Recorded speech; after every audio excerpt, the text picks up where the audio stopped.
Pero sabemos que la ley es buena si uno la usa legítimamente.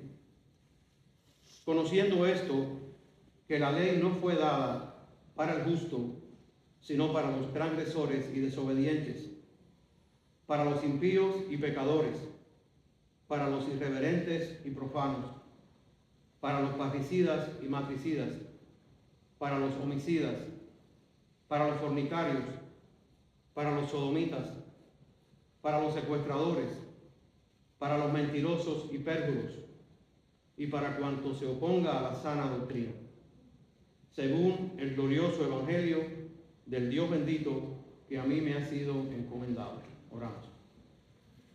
Señor, damos gracias en este día por la bendita y preciosa oportunidad que es el poder estar reunidos, Señor, en tu nombre para adorarte obedientemente, Señor, como tú mandas en tu palabra. Gracias por este tiempo tan especial en que podemos vernos y saludarnos y estrechar brazos en amor. Pero gracias más que nada, Señor, porque es un momento también en que de manera especial y como congregación podemos adorarte en canto, en oración, por medio de la predicación de tu palabra, por medio de la lectura de la misma, de todas las maneras y medios de gracia que tú has establecido, Dios mío. Te adoramos, Señor, porque tú lo mereces. Exaltamos la obra de Jesucristo y en esta mañana, con toda humildad, Señor, vengo delante de ti para que tengas a bien, a través de un vaso imperfecto, exponer tu perfecta palabra y que esa palabra pueda ser de consuelo, esa palabra pueda confrontarnos en nuestro error, esa palabra pueda edificar nuestras almas y esa palabra, ¿por qué no también, Señor, pueda salvar si hay alguien aquí que necesite la salvación sea operada en su vida? Perdona, oh Dios, nuestros pecados y faltas en el nombre de Jesús. Amén. Ok, hermanos, como les decía, vamos a estar en esta porción. Quizás vamos a estar más enfocados en el versículo 8 y 9 en esta mañana. Y quiero, cuando leía esta porción y preparando el sermón, a veces nos sentimos tentados a continuar y a abarcar lo más que uno pueda en cuanto al contexto de la porción que nos corresponde, pero pienso que también es sabio a veces cuando lo amerita poder detenernos con paciencia, sabiendo que no tenemos ningún apuro, y poder exponer la palabra y ser edificados por medio de la misma cuando hay una doctrina que así lo amerita. En este caso, creo que el tema en el versículo 8 y 9, como ya se había predicado desde la semana pasada y se está predicando, de estas personas que habían en un sentido tomado algún tipo de control ahí dentro de la iglesia de Éfesos. Y es interesante porque Pablo está hablando con Timoteo y usted dirá, ¿qué tiene que ver Timoteo con los Efesios? Mucho. La carta en un sentido se desarrolla, o este llamado, en el contexto de Pablo enviando a Timoteo a esta iglesia para corregir algunas cosas que estaban pasando que no eran correctas ahí. Como muy bien se dijo en la predicación pasada, aparentemente había desorden en cuanto a la exposición de la enseñanza. Había desorden en cuanto a lo que se estaba enseñando, en cuanto a la doctrina. Había tergiversación de la palabra de Dios. Y creo que hay pocas cosas que pudieran irritar tanto al apóstol como esto. En el aspecto en muchas cartas en Corinto, podemos verlo en el contexto de la carta a los Gálatas, como ninguna otra quizás. Pablo enfurecido cuando realmente se ponía en peligro la claridad y la perfección, la pureza del mensaje del Evangelio. Creo que es un llamado y un desafío para nosotros increíble, para que también nosotros podamos hacer lo mismo. En este tema, el tema que Pablo está tratando aquí, versículo 8, pero sabemos que la ley es buena si uno la usa legítimamente, en contraposición a lo que estaba pasando en el contexto. Tenemos que detenernos en el aspecto de la ley de Dios. Y pienso que es un tema fundamental. Si a usted le pasó igual que a mí, cuando yo me convertí, veía este conflicto entre la ley y el evangelio por todas partes. Y a veces no lo podía conciliar en mi mente. No me era fácil. ¿Cómo es posible que el Señor haya tenido dos planes de salvación diferentes. Pareciera que en el Antiguo Testamento los santos venían a salvación por medio de la ley, pero en el Nuevo Testamento por medio de la gracia. No entendía muy bien cómo estos operaban, cómo se entrelazaban. Pero pienso que es el deber de todo creyente tratar de escudriñar y buscar toda la verdad que podamos en la Escritura para que podamos tener tranquilidad. Porque obviamente la palabra es una y la palabra no se contradice. El tema de la ley es muy importante. Hay mucha confusión en este tema. Yo pienso que es uno de los temas de más confusión. No solamente yo estaba confundido, me doy cuenta que cuando hablo con los demás hay mucha confusión. Dentro de la iglesia, a través de los siglos, este ha sido un tema muy polémico, el uso legítimo de la ley en ambos contextos. Me refiero al Antiguo Testamento y al Nuevo Testamento. ¿Y cómo encaja esta relación de la ley de Dios y el Evangelio de Cristo? Vamos a tratar hoy, y la semana que viene, si el Señor lo permite, de poder traer un poco de claridad a este tema que pienso que es crucial y es fundamental para nosotros. El problema es que algunos han visto a la ley como enemiga de la gracia. Pienso que ese es uno de los mayores problemas. Piensan que hablar de mandamientos, que hablar de obediencia, que hablar de santidad es regresar a una religión antigua basada en obras humanas. Hermano, nada está más alejado de la verdad. Otros, lamentablemente, han tomado el camino contrario, han convertido la ley de Dios en un sistema de reglas externas, de tradiciones y exigencias humanas. Eso es exactamente lo que estaba pasando en esta iglesia en Éfeso, y Pablo manda a Timoteo con una labor bien difícil. Este joven Timoteo, que como vimos en el contexto del principio de la carta, posiblemente era un joven tímido en un sentido, y quien no ha experimentado la timidez cuando nos paramos aquí enfrente, es extremadamente humillante. La timidez y la cobardía muchas veces de tratar de decir lo difícil que pueda ser el mensaje del consejo de Dios.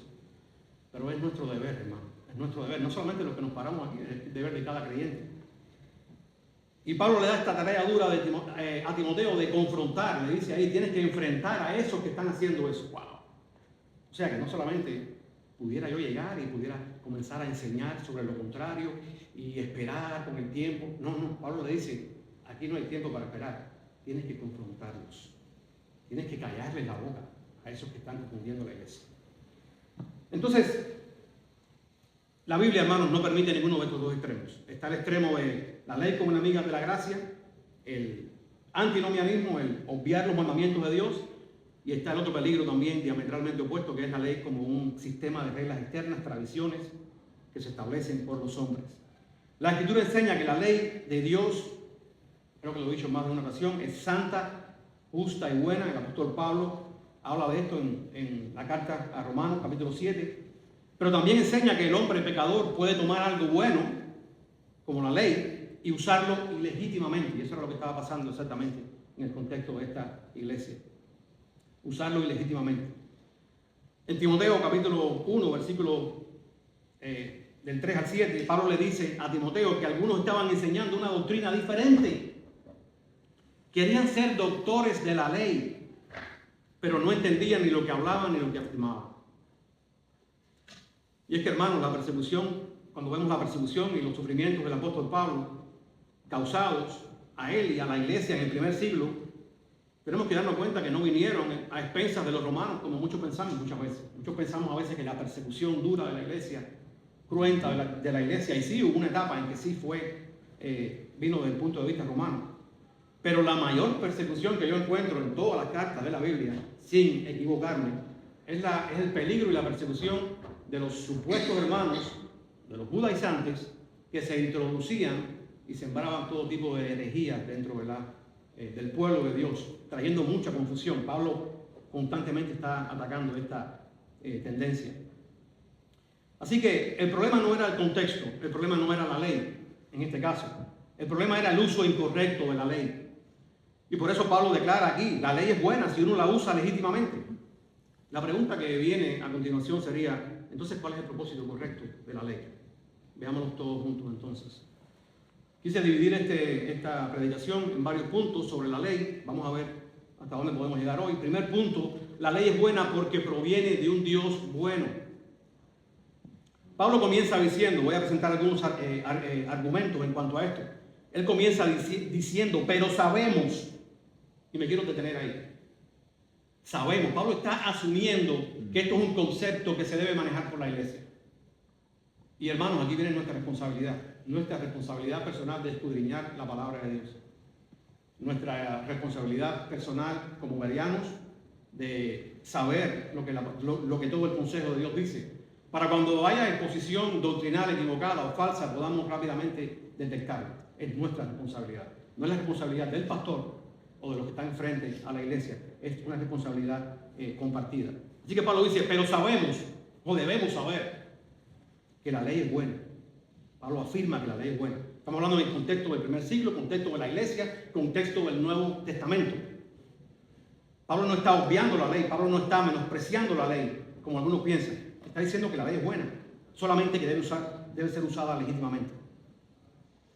Esta afirmación es fundamental porque no dice que la ley es buena solamente para Israel, errores en los cuales hemos caído.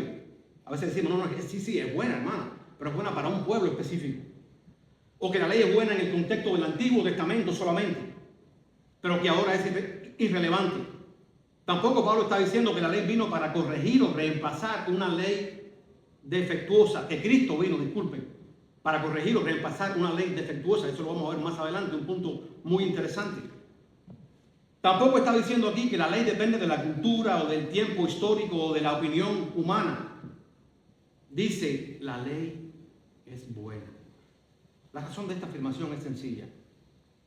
La ley, hermano, refleja el carácter y la esencia de Dios, lo más intrínseco de Él. La ley es una reflexión del carácter, de la moral, del pensamiento de Dios. Estar en contra de la ley es irremediablemente estar en contra o en oposición a este Dios santo de la Escritura. Pensemos en esto, un Dios santo no puede entregar una ley impura, una ley que luego necesita ser cambiada o editada o rectificada. Un Dios justo no puede establecer una ley injusta, un Dios perfecto no puede relevar una norma imperfecta. Pablo usa palabras similares en Romanos capítulo 7 cuando se refiere a esta ley diciendo, como decíamos, que es santa, justa y buena. Entonces, ¿de dónde, nos sacamos? Me pregunto, eso de que pasó de moda o que está abolida o que es anticuada o que ya no sirve para nada o que ya no aplica. Pablo en este contexto no reacciona menospreciando o culpando la ley, sino culpándose a sí mismo en el contexto de Romanos capítulo 7. Dice, así que queriendo yo hacer el bien, hallo esta ley que el mal está en mí. Pablo está hablando en el contexto de la ley, lo que ha venido a hacer la ley para él. Vamos a ver más adelante que entre una de las cosas que la ley hace es revelar nuestro pecado. Revela el corazón de Dios, la moral de Dios, pero revela también nuestro pecado. Cuando nos comparamos con esa ley, cuando nos miramos en el espejo de esa ley. Pablo llega a la conclusión, no de culpar la ley, sino se culpa a sí mismo. Porque él dice, queriendo yo hacer el bien, hallo esta ley, que el mal está en mí. El que está en problemas soy yo, no la ley. El que está en pecado soy yo, no la ley. Y dice, miserable de mí. ¿A quién está culpando Pablo? ¿A la ley? Se está culpando a sí mismo. ¿Quién me librará de este cuerpo de muerte que es imposible o que le es imposible cumplir esta ley perfecta de Dios? Y aclama a la única esperanza. Clama a Jesucristo. El único que realmente tiene el poder de hacerlo. Esto es exactamente la conclusión que se espera del uso correcto de la ley. Este no era el uso que se le estaba dando ahí en Éfeso, en este contexto de primera de Timoteo. Vamos a ver qué es lo que se estaba haciendo ahí después. El salmista también, Antiguo Testamento, con respecto a la ley, declara, la ley de Jehová es perfecta, que convierte el alma. Entonces, ¿algo perfecto dejó de existir? ¿O algo perfecto ya no sirve? ¿O algo perfecto caducó? Vamos a ver. La ley de Jehová es perfecta, que convierte el alma. Salmo 19:7. Continúa diciendo en el Salmo 119, la suma de tu palabra es verdad y eterno es todo juicio de tu justicia. La lectura del día de hoy fue el Salmo 93. Y solamente tocó, no fue que yo lo busqué para que encajara con la predicación. Si usted se fijó en la segunda porción, la que leímos todos, habla de la ley de Dios, habla de los mandamientos de Dios y usa la palabra diciendo que es eterno y para siempre y que es bueno para nosotros. sea que esta enseñanza está en toda la Biblia. En el Salmo 119, al cual hicimos alusión, como ningún otro salmo, si conoce ese salmo, el Salmo 119, como ningún otro salmo, usa casi 180 veces intercambiablemente palabras que exaltan la ley de Dios en diferentes maneras. Ahí se mencionan, por ejemplo, decreto, se habla de mandamientos, se habla de estatutos, se habla de preceptos, se habla de ordenanza, etcétera, para denotar la belleza, la importancia y la trascendencia de la ley de Dios. Por otro lado, la ley nunca se describe como una carga pesada. Muchas veces hemos visto, ok, hermano, estoy de acuerdo con usted, es bueno, pero es una carga pesada de llevar muchas veces. La ley no es una carga pesada, o por lo menos no debe serlo para el creyente, o algo negativo. En el Nuevo Testamento, no en el Antiguo, en el Nuevo, Primera de Juan, el apóstol Juan, ahora hablando de cómo amar a Dios, nos habla de la ley, interpone la ley en este argumento. Dice, en esto conocemos que amamos a los hijos de Dios, cuando amamos a Dios. Pero no se queda ahí. Dice, y guardamos sus mandamientos.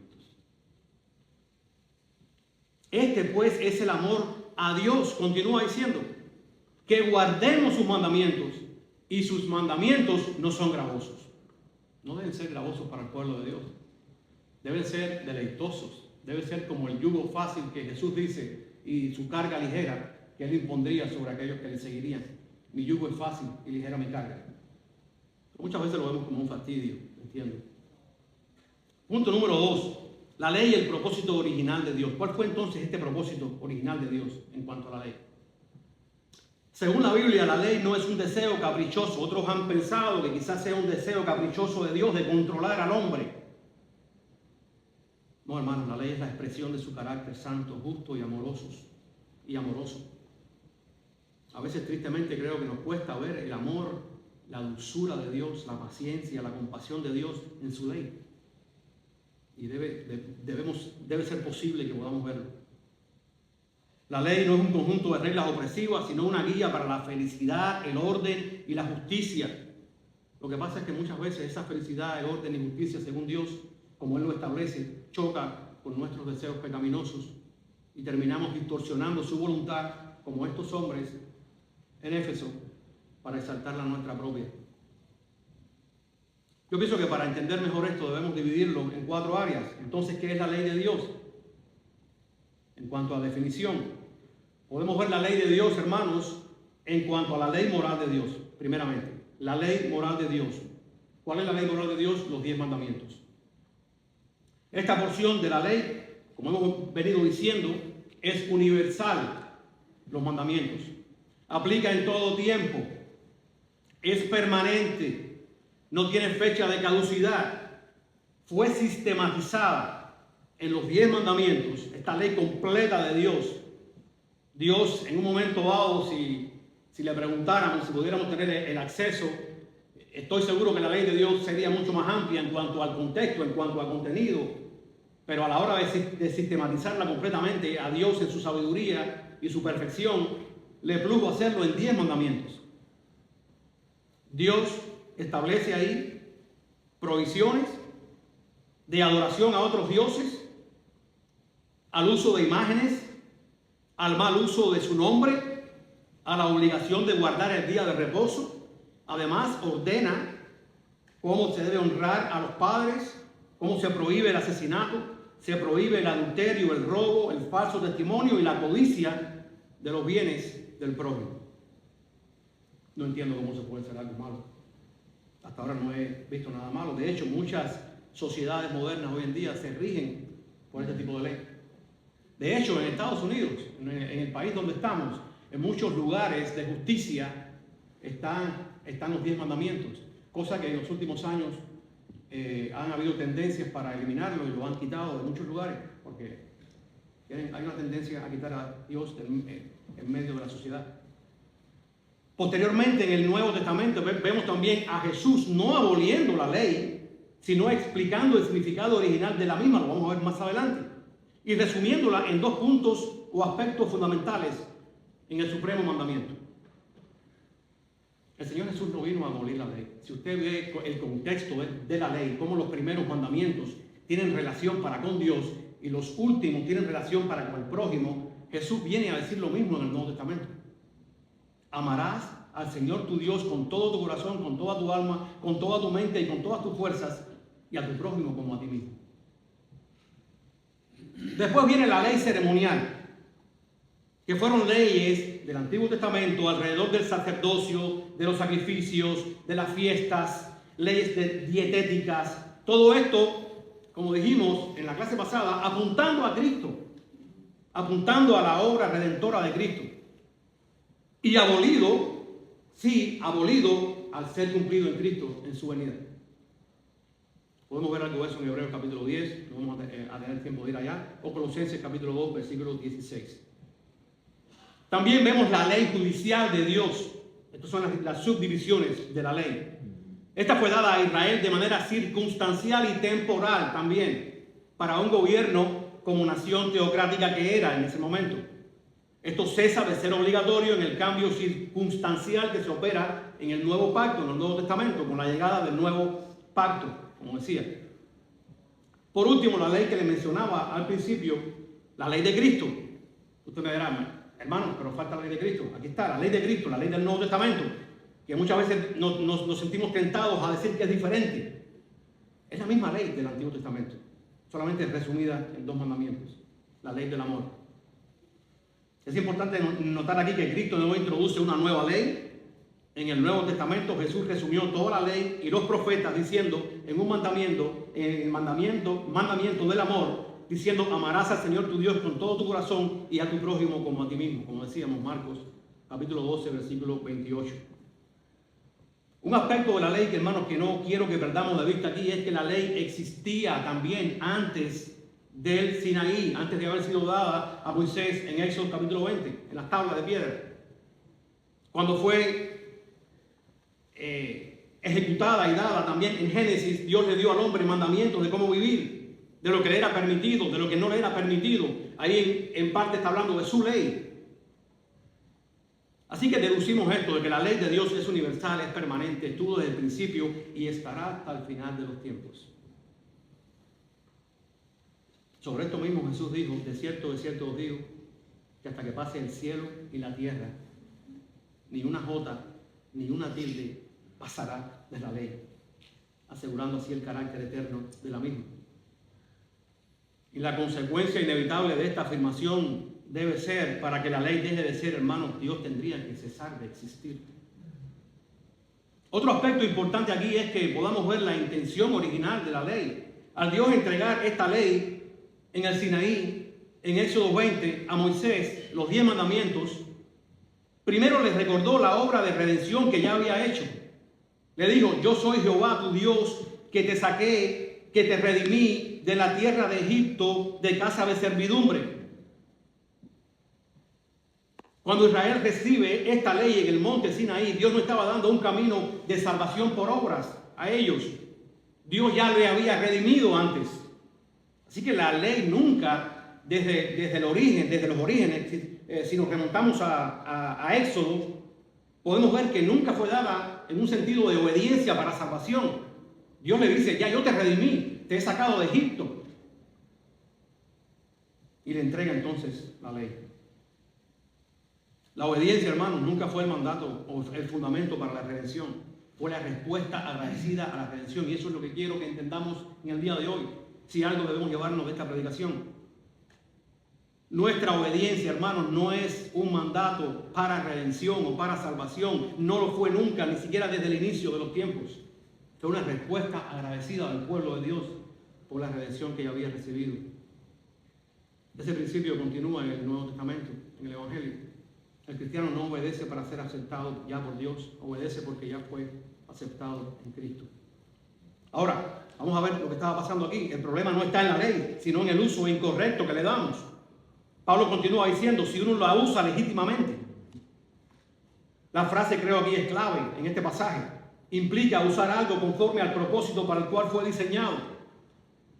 Una herramienta puede ser excelente en las manos de cierto oficio o de cierta persona que use esa herramienta para un propósito. determinado, pero puede causar un daño irremediable si se usa incorrectamente. Por ejemplo, un bisturí en manos de un cirujano puede ser maravilloso, pero en manos fuera de ese contexto sería desastroso también. Lo mismo ocurre con la ley de Dios. La ley es buena, pero puede ser mal utilizada. Los falsos maestros aquí en Éfeso, en este contexto de Timoteo, hablaban de la ley de Dios, pero la habían separado de su verdadero propósito.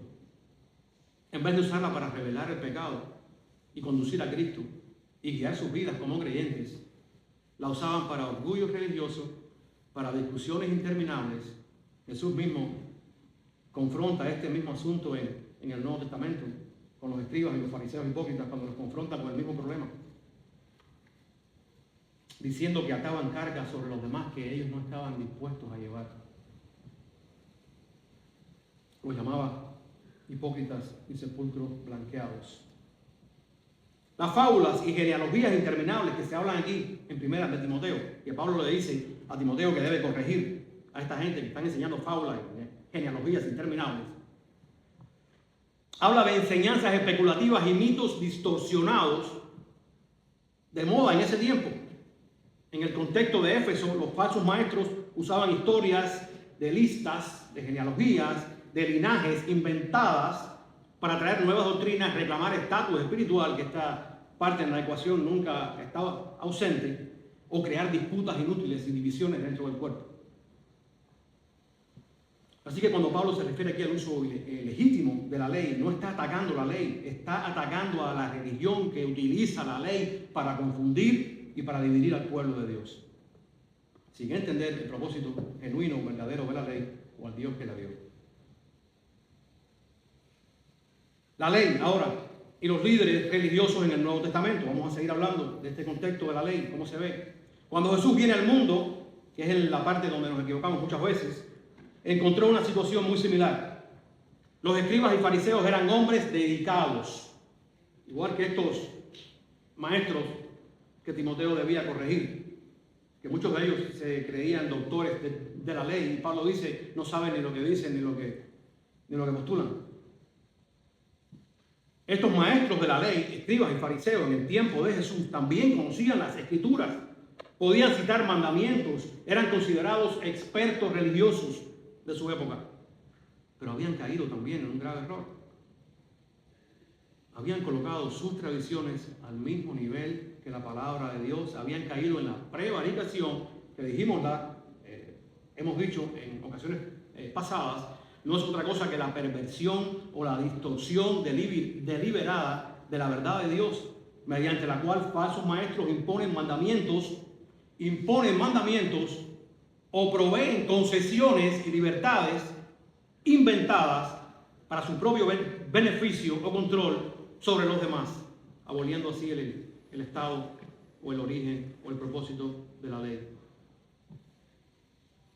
En este contexto del tiempo de Jesús, hermanos, yo quiero que entiendan esto, habían alrededor de 600 leyes. El Señor sistematiza su ley moral y la da al hombre en 10 mandamientos. El hombre dice, no es suficiente 10 mandamientos. El hombre va a caer. Nosotros somos muy celosos de Dios, amamos a Dios con todo nuestro corazón, amamos la palabra y la ley de Dios y queremos cuidarla. Buenas intenciones. Entonces, construyen un cerco alrededor de la ley, de 600 tradiciones que Dios nos mandó. Habían inventado 248 mandamientos positivos, obligaciones de hacer algo, y habían inventado 365 mandamientos negativos o prohibiciones. O sea, que estamos viendo aquí que no solamente son cargas que atamos a veces o prohibiciones a los hermanos, sino a veces concesiones que hacemos que no debemos hacer, que no tenemos jurisdicción ninguna para hacer, o libertades que otorgamos. Cuidado. Alguien decía, las buenas intenciones no hacen de la mentira una verdad. Mucho cuidado con eso. Estos rabinos tenían buenas intenciones. De hecho, a este compendio de tradiciones, si lo traducimos a un lenguaje que podamos entender, pudiera ser algo así como hacer un cerco alrededor de la Torá. Ellos querían hacer un cerco para proteger la ley. Eran muy celosos de la ley. Y el celo es bueno. El celo es bueno por la ley, por los principios cristianos, por la piedad. Pero hay una línea bien fina y bien peligrosa que podemos cruzar fácilmente, hermano. A veces ni nos percatamos de ello. El argumento de ellos era que si inventaban una regla humana o un paso antes de la ley de Dios, la gente nunca llegaría a romper la ley real.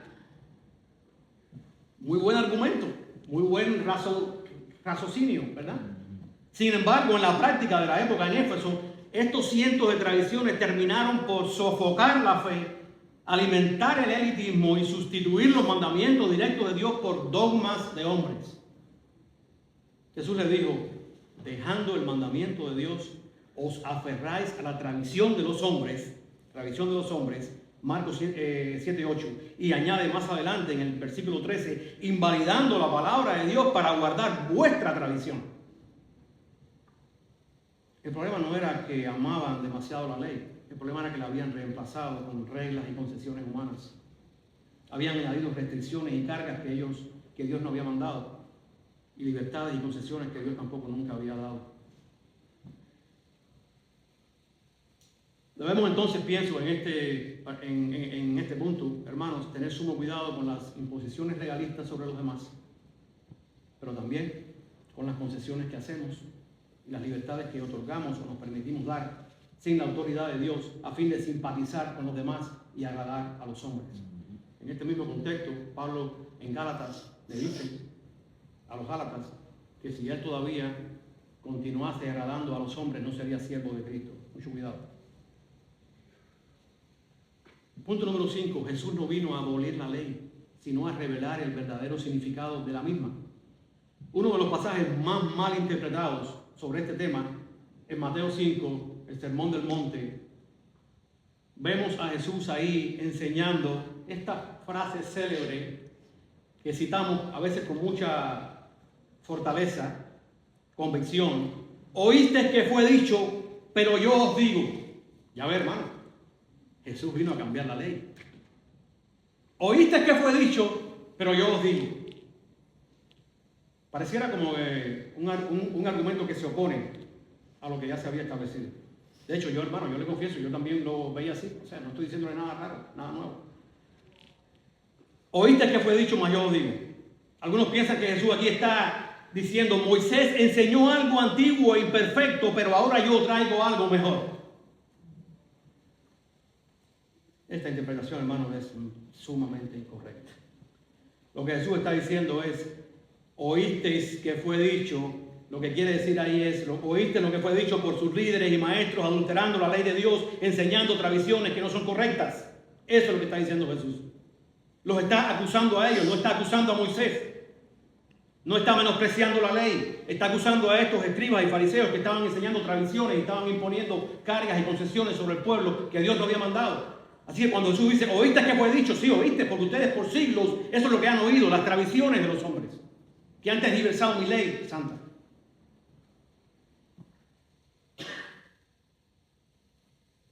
Jesús los está corrigiendo a ellos, no está cambiando la ley. No puede significar que Jesús está cambiando la ley. No puede significar que Jesús está trayendo algo nuevo o novedoso o mejor. Eso sería una contradicción directa con lo que él mismo dice en ese contexto. Mateo 5:17. No piensen que he venido a abolir la ley o los profetas. No he venido para abolir, he venido para cumplir la ley y los profetas. Jesús no vino a destruir la ley. Jesús vino a cumplir la ley, a mostrar su verdadera profundidad de la ley. El problema no era la ley.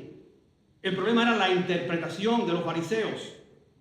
Ellos la habían reducido a acciones externas para ganar el favor de Dios. Ese es el peligro también nuestro en este día, en este tiempo. Jesús muestra que Dios siempre había buscado obediencia desde el corazón. Y Él fue nuestra obediencia al cumplir perfectamente la ley mientras vivió como un hombre en esta tierra. Él cumple perfectamente esta ley en nuestro favor. Él vive obedientemente. Cumple la ley perfecta de Dios, nos imputa así su obediencia y su justicia divina, con la cual ahora le agradamos completamente y nos presentamos en Cristo delante de Dios completamente justificados, sin necesidad de cumplir esa ley ahora para redención o para salvación. Pero tuvo que ser cumplida por alguien en nuestro favor. Así que no es tan mala como pensamos. Cuando Jesús habla del mandamiento, no matarás, los fariseos pensaban, no he matado a nadie, no he asesinado a nadie. ¿De quién estás hablando? Eso será para otro. Muchas veces así también actuamos nosotros. Cuando la palabra de Dios nos confronta, cuando un hermano nos llama y nos exhorta. No, hermano, yo no sé a qué usted se refiere, que eso no tiene nada que ver conmigo. El problema era que Jesús aquí no está realmente añadiéndole a la ley de Dios, está sacando el significado verdadero de ella. Los fariseos se veían justificados delante de esta ley de Dios. Cuando Jesús decía, no matarás, ellos pensaban, no he matado a nadie, pero Jesús muestra que el odio, la ira pecaminosa, el desprecio y palabras ofensivas hacia el prójimo revelan un corazón contrario al sexto mandamiento. Hermano, es profundo, no está cambiando la ley, nos la está explicando la ley de Dios. Para nosotros no he matado a nadie, y realmente quizás ninguno de nosotros aquí haya matado a nadie. Pero Jesús dice, llamar necio a un hermano, usar palabras fuertes con un hermano, no acompañadas de gracia y de misericordia y de piedad, ya has asesinado a tu hermano en tu corazón. Te has convertido en un homicida delante de los ojos de Dios. Eso es lo que Él está explicando. Cuando habla del adulterio, un tema tremendo, los fariseos también pensaban, en cuanto al acto externo, se veían justificados, no he adulterado con nadie, obviamente. Hermano, pero la pureza de Dios alcanza aún hasta los deseos de codicia del corazón. Y no necesitas adulterar con nadie, solamente dice Jesús, necesitas mirar con deseo a una mujer y has adulterado en el corazón. Jesús no está aboliendo la ley, en un sentido yo pienso que la está poniendo de manera más clara y más fuerte.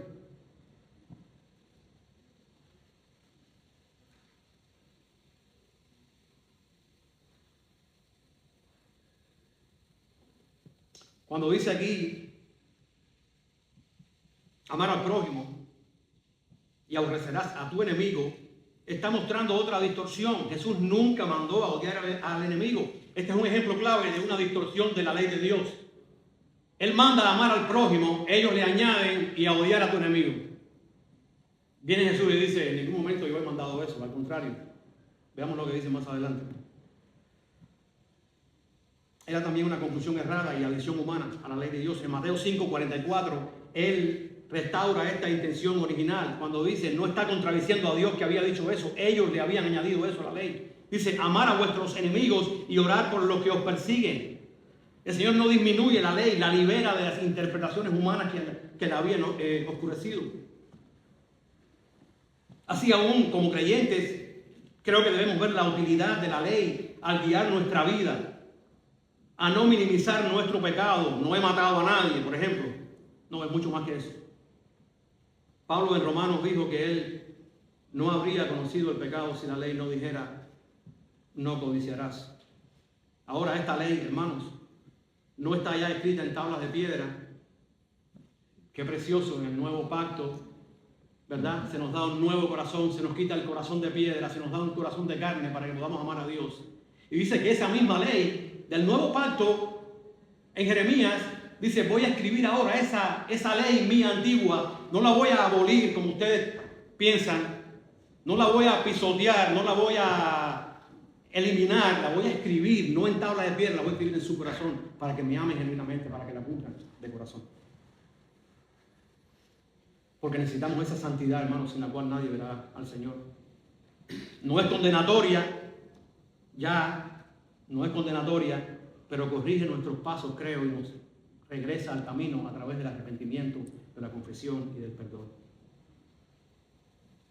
Quiero concluir diciendo, hermanos, entonces que la ley de Dios es intrínsecamente buena y santa. Fue diseñada originalmente no como un medio de salvación, sino como un espejo perfecto para revelar nuestra pecaminosidad, como un tutor que nos guía desesperadamente en nuestra necesidad a Cristo, a la salvación. El error siempre histórico del ser humano, como dijimos, y que aún existe en la iglesia hoy, ha sido transformar este regalo divino en un sistema asfixiante para el pueblo y de autojustificación, creyendo erróneamente que nuestras obras pueden comprar el favor de Dios. Hoy como iglesia el llamado urgente es a rechazar todo legalismo que nos esclaviza, también todo libertinaje que nos desvía y abrazar esta libertad en Cristo que no anula la ley, sino descansa en su cumplimiento pleno en Jesús. Oramos. Amén.